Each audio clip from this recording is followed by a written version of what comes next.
第一了，我们发表论文第一了，是不是我们经常看到这样的报道？在宏观经济里面很少提总量，当然总量是一件好事，你经济总量大嘛，你国防各方面威武嘛，这有 power， 那肯定是好事。但是从老百姓讲的来讲，都是算人均的。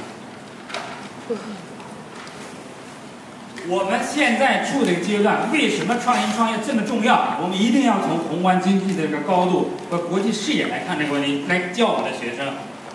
就业重要，现在的状态不是有一条问题给我们说新形势下创新创业吗？新形势下创新创业就是经济转型、创新驱动的创业。为什么这件事这么重要？挪威很好，它不是我们的国家。这是我们的国家，在座的是最大的利益，不能说最大的，其中一部分利益集的者。我们是一个很好的生活，难道我们希望我们的生活会有巨大的变化吗？我们现在处在中等收入国家，这个特征是什么？一，陷阱，上午不是说过吗？第二，动荡。第三，我们成本优势完全失去。有的学生把厂子搬到印度，利润率从10%提高到11%。我们再天天每个人做互联网，明年我们就得要从印度进口产品。利比亚、伊拉克、泰国、马来西亚全部经历过中等时期，这是一件非常动荡的时期。它不是说一个自然的过渡时期，我就按原来的模式低成本，我就能够自然过渡到高收入国家了，是不可能的。怎么能过渡到那里去？三种模式：基础要素、效率和创新驱动。这三种要素它比例不一样。如果你到17000才认为是高收入，一定是创新驱动。这是它的根本原因所在。因为我们学校的人才培养体系里面有一条是国际视野，所以我们的教，所以我刚才讲为什么你一定是为什么教，你才决定教什么，怎么教。我为什么要讲这个？因为我们学校目标体系里面有个国际视野。我一定要从国际视野这个角度来比较啊。刘易斯观点明显出现，就是我们再创新，小米它也是复制型的，它的战略是低成本的，和 iPhone 完全是不可比的。这个中等收入国家的特点，它就是这个特点，创新特点。你其他的方法是不行的。那么我们创新排名是多少？前几天我忘了，上个月。施一公讲话，他说中国创新排名，你有记得吗？他说排名第几？有没有人记得？我们先不说施一公了，你认为这个是世界经济论文做的？你认为中国创新能力现在世界上排名是第几？第一个是最好的啊，第120位是最不好的。我们要教创新的，我们要教创新创业的。如果我们都不知道，我们指望我们的学生能知道吗？我们指望街上的人能知道吗？就是这样。大家印象中，创新能力排名第几？我们在5分钟了，大家注意力又累了。这一行谁觉得谁中国排名创新能力第几？举手的老师，你说。45位。45位。啊，中间来一位，我们就3个了，不多了。一可以用1堂课时间来。中间来个老师说，第几位？就这位老师啊。我让你眼睛大球的。100位以后。100位以后，这边，这边，这位老师，40位，2位说40位啊。这个老师不简单啊。你也许你们看过这个资料啊。施一公说是第20位，我就很好奇，就去查那个资料，怎么出现20位呢？原来是我们自己做的。国际比较你不能自己做国际比较，对不对？那么世纪论坛的话，13年数据我们是第30位，今年新数据是第40位。不进则退，我们这投入很多啊。我们这上午不是说投入已经到2.0了吗？啊，所以人类的生活指数，我们拿这个指数和创业能力做了一个相关，或者高度相关。为什么人国家老百姓生活好啊？创新能力高。你看看希腊啊，国家都要破产了。老百姓生活指数还全世界排名40位，你说这不值得我们思考？所以你看这个数字啊，中国30位是14年，14年刚刚去年10，每年的秋季出啊是40，排名第40。所以我们现在有一个结论呢，它是这样的：创新驱动创新，为什么我们东北也好，全国也好，无非3个因素，就是基础设施管理和创新，底下还有一个文化。创新是核心动力，没有创新是绝对不行的。但是，这个就是另外一个我特别要注点。我跟你讲过吗？极端主义是特别容易。如果我们没有创新的基础，没有管理的基础，创新是具有极度的破坏作用的。你研发一个再先进的一个电视，2天就坏了，谁买？这是我们面临的另外一个问题。所以我们在教创新的时候，就教创造，现在都强调创造思维，强调这个创业思维，恰恰忽视了管理思维。为什么有些企业失败？太发散了，到最后都不知道该怎么管了。他管的时候，他不可能安心的去管，还能管企业？我这满脑子都是新主意，天天去泡咖啡厅去。所以一定是一种平衡的理念。教什么？教什么呢？这个内容是最困惑的。你查书、查教材，包括我做博士论文的时候，太多的内容。你说哪一项和创业没关系？首先一点，你看我们是从创新切入点的哈，我们不是从创业开始，就创新切入点。什么东西看来好像都和创业有关系？教什么？长话短说，为什么说研究有用？你也可以看一些书，看一些教材。现在有个明显的趋势，长话短说都是从创造思维。所以我们也是从创造思维开始。你看，从零到一，这很有意思的啊。我们都全完的误解了从零到一，这都解释成企业从无到有。我们仔细去看看那个书里面，就完全不是这么回事儿。他讲的是创意，你的思想从无到有。创造思维怎么叫创造思维？这就涉及到前面我们刚才说一个定义。你找那些创造思维的专家，同样还给你一大堆定义，教材上也一样。怎么叫创造思维呢？我们用这样一个方式教，就什么呢？就是假设是一个常规思维。常规思维就是说的时候大家都知道，我说你知道，你说我知道，这叫常规思维。如果一个人他的思维超越这个阶段，他是这样，他像阳光像太阳一样发散，超越了范围，这个是我们叫什么？叫做创造性思维。创造性思维。怎么培训这个方法呢？我们这个就叫像太阳一样的 sun model。所以我们上网问里面没有什么小的创意，我们有很多一系列的创意。比方说我们这个创意思维模型叫 the sun model， 太阳模型。因为我姓孙嘛，对吧？英语里面就是 SUN， 跟学生一说一次就记住了，这就叫联想记忆，是吧？怎么教？我们请了 MIT 的一个专家来教，就是这杯子什么用途啊？你们可以回去试啊，试。我们试了几年之后，给他常规杯子喝水的吗？你发散吗？看着我们请了5个人，重疾聘请过来的，教了一个理论。我们以为什么高级技术，就教给我们杯子水杯，就这一样，什么都再没有了。MIT 呢 ？MIT 这个创造思维的专家，发散的、灵活的，教了一段时间，我发现这个东西中国人需要吗？中国人不灵活吗？所以我们举几个生活中的例子。为什么我刚才反复的强调文化？怎么落地？落地就是进入这个文化，就是落地。你还真以为从天上弄地下就是落地了啊？你进入到文化，它就是落地了。文化是什么？日常生活就是。进入生活就是落地。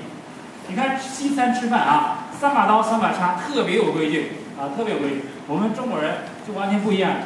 饭没多少，刀叉它功能是非常清晰的。我们中国人吃饭就一种饭啊，你是吃面条啊、切面条啊，什么有的撞眼喝汤都可以，哎，就这么灵活。哎，平时他就是这么发散的啊。你观察我们等于说自助餐，你观察啊。西方人吃自助餐，他是非常清晰的规则，第一道拿什么，第二道拿什么。你问中国人自助餐拿什么？爱拿什么拿什么，这还用问？我90年吃丹麦的时候，就是自己做饭啊。就是我们现在学生完全的惯坏，就我们的孵化器问学生去不去？当然去，这养大爷地方还不去。孵化器也给你了，办公室给你了，供应商给你找，市场还给你找，你不去，你不是脑子有病？你要做饭，那个大学生都要没有吃得起食堂了。世界第1国家，大学生要做饭的，吃不起食堂的。我这厨房里做饭，看这什么东西不知道，当时不知道，我问房东这什么东西啊？他告诉我这个搅鸡蛋的。我就挺奇怪。他也奇怪。你们家没这东西吗？你们家没这东西啊？那奇怪了，你们中国人用什么搅鸡蛋啊？用什么搅鸡蛋？你们家用什么搅鸡蛋？没筷子。陆老师用什么搅鸡蛋？整吃，连陆老师都不搅，整个经验说反了。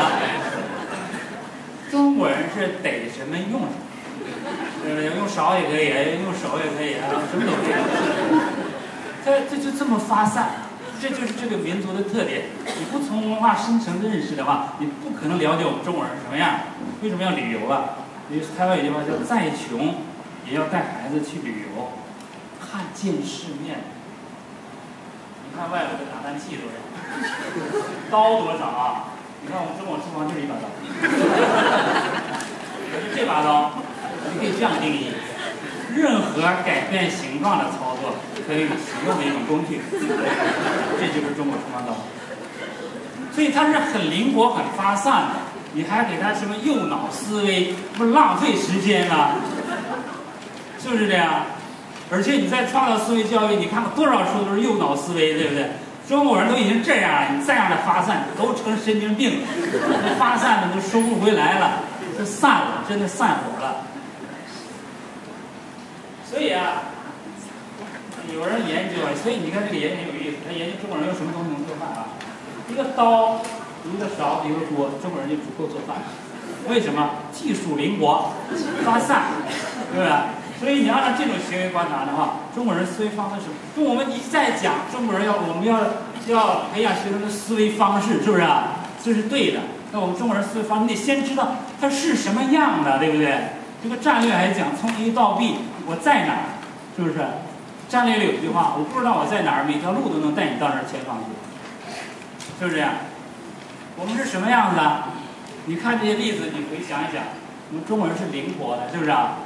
是发散的，这挺符合创造思维的。所以教到这儿的时候，我很困惑，这不用教啊，中国人他都挺灵活发散的。我困惑了相当一段时间，我都不知道我有一段时间我想找个别的工作，就是我们系主任不吓唬过我们，今天早上你这课一会儿没人上，然后你就没工作了。那么我们现在再回到这个厨房，反思一下，为什么这么灵活的民族2000多年里厨房里没什么东西？为什么那个外国人看起来很笨，一点简单的工作还用刀切鸡蛋煮熟了，切8瓣还得用一个机器？那德国人的神器在网上不是流传，大家都看过，是不是？你看那个外国人脱衣服，他这里脱，从后面往前拽。削土豆皮呢是从前往里边削。然后看这外国人很笨呐。可是为什么他们厨房里有这么多新的工具？那不是创新吗？所以，什么叫深入浅出啊？如果我们拿一个生活中的例子，能带出一个深刻的问题，让我们学生反思，你就从这儿就可以开始讨论。你是钱学森之问啊，因为香港没有人认识钱学森之问啊，所以我们就弄一宋玉之问吧，对吧？为什么我们中国人这么灵活，厨房里没发生问题？你可以讨论2节课，你让学生看周围哪样东西是中国人发明的，你去查影响世界的10大发明，有没有中国的？我们为什么说创意创教育第1节课就要给学生在思维上有个震撼和冲击，然后让他认识自己，认识我们自己的民族，认识我们自己的思考方式。同样，你要以色之名，同样道理。上午我们讲为什么东北老鸡，这个在外国有很多人在研究的。归根于节点一个字的话，认识中国的文化，当然体制，但是体制你又能做什么？所以说文化重要，文化和教育是切入点。